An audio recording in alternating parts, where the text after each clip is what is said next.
Electromagnetic wave का बहुत ही basic question, figure नहीं था, फिगर हमने बनाया है। और फिगर में क्या बनाया है, ये देखो, ये जो लाल वाला है ये इलेक्ट्रिक फील्ड ऑसिलेट कर रहा है वाई एक्सिस में, और जो ग्रीन है वो आपका है मैग्नेटिक फील्ड, वो ऑसिलेट कर रहा है जेड एक्सिस में, और ये जो वेव है वो हमारा एक्स में प्रोपगेट कर रहा है। मतलब इलेक्ट्रिक फील्ड वाई में है, मैग्नेटिक मेरा जेड में है, और जो प्रोपगेट कर रहा है दोनों वेव वो मेरा एक्स में वेव प्रोपगेट कर रहा है, मेरा इलेक्ट्रोमैग्नेटिक वेव।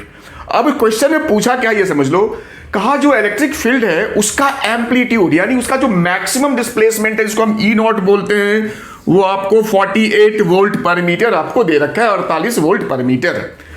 और जो फ्रीक्वेंसी इस वेव की दे रखी है, एम वेव की, वो आपका इतना दे रखा है 2 × 10⁻10 हर्ट्ज जो भी है।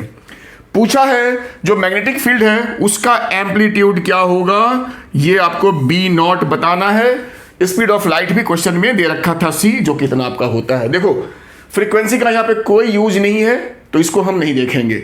सिंपल फॉर्मूला आपका होता है, आपने पढ़ा होगा, जो स्पीड ऑफ लाइट होती है ईएम वेव वो ई नॉट अपॉन बी नॉट होता है। इतनी सी बात है, इसको आप लगाएंगे आपका काम हो जाएगा।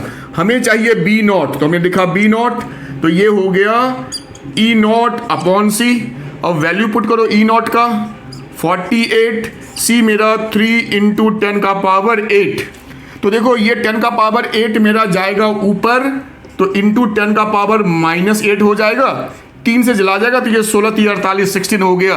तो ये मेरा फाइनली यहाँ पे हो गया 16 × 10⁻−8।